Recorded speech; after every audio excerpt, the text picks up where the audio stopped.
Salam jemaat Tuhan HKBP Reso Sutoyo, selamat pagi, salam sehat bagi kita semua. Untuk memulai aktivitas kita hari ini, marilah kita beri waktu sejenak untuk mendengar firman Tuhan yang akan menyertai dan memampukan kita untuk menjalani hari ini. Namun sebelum kita mendengarkan firman-Nya, marilah terlebih dahulu kita berdoa. Kita berdoa. Kasih karunia dan damai sejahtera dari Allah Bapa dan dari anaknya Tuhan Yesus Kristus kiranya menyertai kamu sekalian. Amin. Sesuai dengan Almanak HKBP, firman Tuhan hari ini Kamis 14 Oktober 2021 tertulis dari surat Rasul Paulus untuk jemaat Korintus di 1 Korintus 13 ayat 8 dikatakan demikian. Kasih tidak berkesudahan, nubuat akan berakhir, bahasa roh akan berhenti, pengetahuan akan lenyap. Dalam bahasa Batak dikatakan, dang na ulu salpu haholongoni, ia panurangon pasohoton nado, macari donang aka perhataan, parbinoto wape macohot do. Demikian firman Tuhan. Saudara-saudara jemaat yang dikasihi Tuhan, setelah membaca firman Tuhan hari ini, saya jadi ingat apa yang tertulis di Pengkhotbah 3 ayat 1 yang mengatakan, untuk segala sesuatu ada masanya, untuk apapun di bawah langit ada waktunya. Dalam bahasa orang Batak yang sederhana dikatakan, martitibedo luhutna.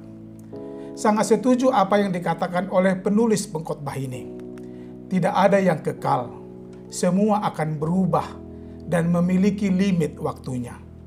Apa yang dahulu kita miliki, saat ini mungkin tidak kita miliki lagi karena kebutuhan dan keinginan merubah dan menggesernya kepada yang lain. Apa yang kita banggakan dahulu, mungkin saat ini tidak lagi dibanggakan. Karena itu mungkin sudah usang dan aus dan terkikis dimakan waktu. Dan apa yang dahulu membuat kita boleh nyaman, tenang, dan aman, mungkin saat ini telah berubah, bahkan tidak lagi membuat kita nyaman, tenang, dan aman. Karena saat ini sudah ada yang membuat kita lebih nyaman, tenang, dan aman menjalani hidup. Lalu akhirnya semua yang saat ini membuat kita bangga, tenang, dan nyaman, besok, lusa, atau di waktu yang akan datang akan berubah dan menjadi tidak lagi. Karena semuanya itu akan aus dan terkikis oleh waktu. Jemaat Tuhan yang diberkati, jika penulis pengkhotbah berkata bahwa semua di dunia ini memiliki masa dan waktu, berbeda dengan Paulus mengenai kasih, bukanlah demikian. Paulus mengimani bahwa kasih itu tidak berkesudahan. Bisa jadi apa yang dikatakan Paulus tentang kasih tidak berkesudahan adalah kasih yang sesungguhnya, bukan kasih yang asalan. Dengan jelas dan rinci, Paulus menulis tentang kasih dalam 1 Korintus 13 ini. Dilihat dari isinya, benar bahwa kasih yang sesungguhnya itu bukanlah berasal atau dari dunia.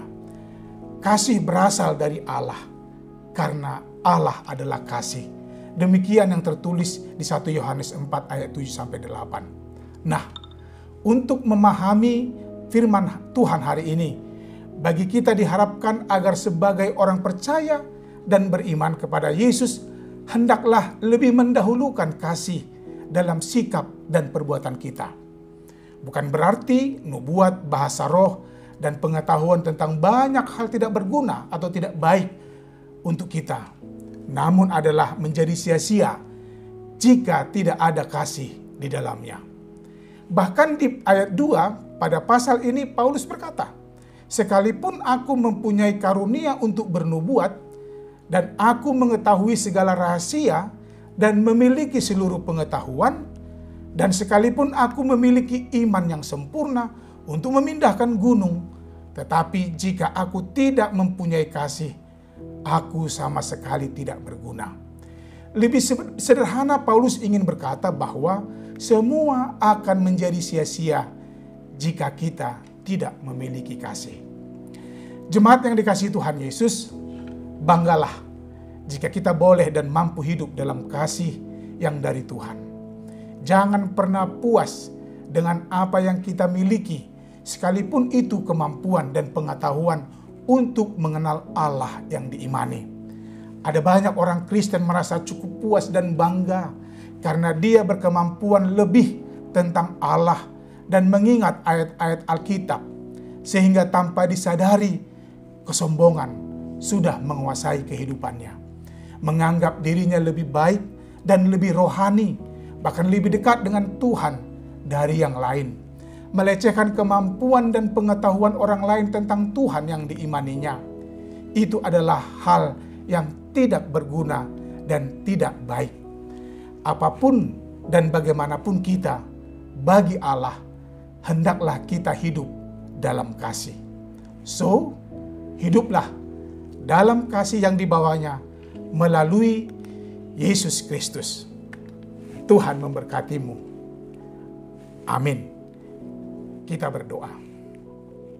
Terima kasih Tuhan untuk kehidupan yang Engkau berikan bagiku hari ini.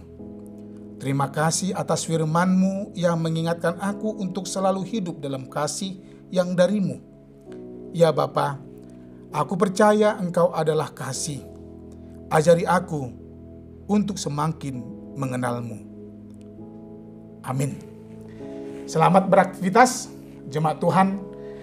Ingat 5M. Memakai masker, mencuci tangan dengan sabun di air yang mengalir, menjaga jarak, menjauhi kerumunan, dan membatasi mobilisasi serta interaksi kita dengan yang lain. Yakinlah hari ini Tuhan menyertai kita. Horas.